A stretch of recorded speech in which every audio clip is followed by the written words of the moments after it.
We can bring a change. We can bring a change. We can bring a change. Good morning, viewers. I am Shrishti Patro with my co-partner Ashutosh Sahu. and we are here to show you our project on Reimagine India at the rate of 2047. Our model shows India by 2047 how it looks like when strong steps are taken today to reduce the impact of the global warming. After facing floods, rising and melting of glaciers, and droughts, we have imagined a future where India becomes green, clean, and sustainable. Now let us talk about some renewable resources. Clean energy is clean future. First we have solar energy. By using solar panels, we can generate electricity from sunlight. Every house in our model has a solar panel. Next we have solar gases. These are the gases produced by using solar energy. Next we have windmills. Windmills are tall structures fitted in our models. These can be used to generate electricity and power by using wind energy. Next we have biogas energy. By using biogas energy, we can generate a lot of electricity. It is made up of cow dung and kitchen waste. We have also added a solar oven and solar cooker. By 2047, all families would be able to cook food using sunlight instead of gas. Then this would reduce the carbon emissions. We have also added a industry which is integrated with a smart chimney system. This chimney system is made up of smoke filters and dust purifiers. It reduces the emission of carbon particles in the atmosphere, reducing global warming. In this way, industries can grow without harming the environment. A cleaner industry means a cleaner India. Smart transport for green India. To combat the problem of global warming, India has to eradicate the smoke and pollutants coming from the vehicles. So, we have shown in our model that use of the public transportation, use of bicycles, and no to the individual transportations in many areas. This would cut down the fuel use and also reduce the pollution.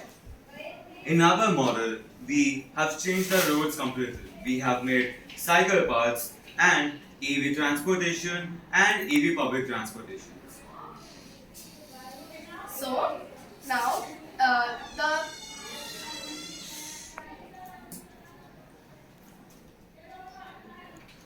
we have also added street lights and the solar powered smart light in the houses. This reduces the energy consumption and saves energy. Every house consists of solar oven, solar cookers and solar panels, reducing the use of normal usual fuels and making ourselves energy efficient. Waste management and 3 R's. Our model properly or clearly shows the proper disposal of the waste. Biodegradable waste goes to the green bin, non-biodegradable waste goes to the blue bins, and the harmful wastes are kept separately. We have also added mini composters, segregation using 3 R's: reduce, reuse and recycle. We have also tried to use the waste to make manures. By using this, the waste in our surroundings reduces. The main topic of our model is say no to the single-use plastic. Plastic is one of the main causes of pollution. So India at the rate of 2047 should depend on cloth bags, paper bags, eco-friendly products and reusable containers. Water security and smart farming. Our model shows a rainwater harvesting system. By using this rainwater harvesting system, we can purify the water and use it in our day-to-day life, such as gardens, public toilets, and many more. Our model also shows drip irrigation. By drip irrigation, farmers use small drops of water to cultivate their field, saving water and increasing their yield. That also shows afforestation to protect the soil and bring more rainfall. India by 2047. Finally, we can say that we have achieved our goal. India is a clean and green advanced country now. Then India would be a sustainable, clean, green, and safe country for the future generations. Finally, we can see that by using all these methods, we can create India a beautiful place for everyone. So, let us reimagine India India at the rate of 2047, 2047 a green, clean, and bright bright future. future. Thank you.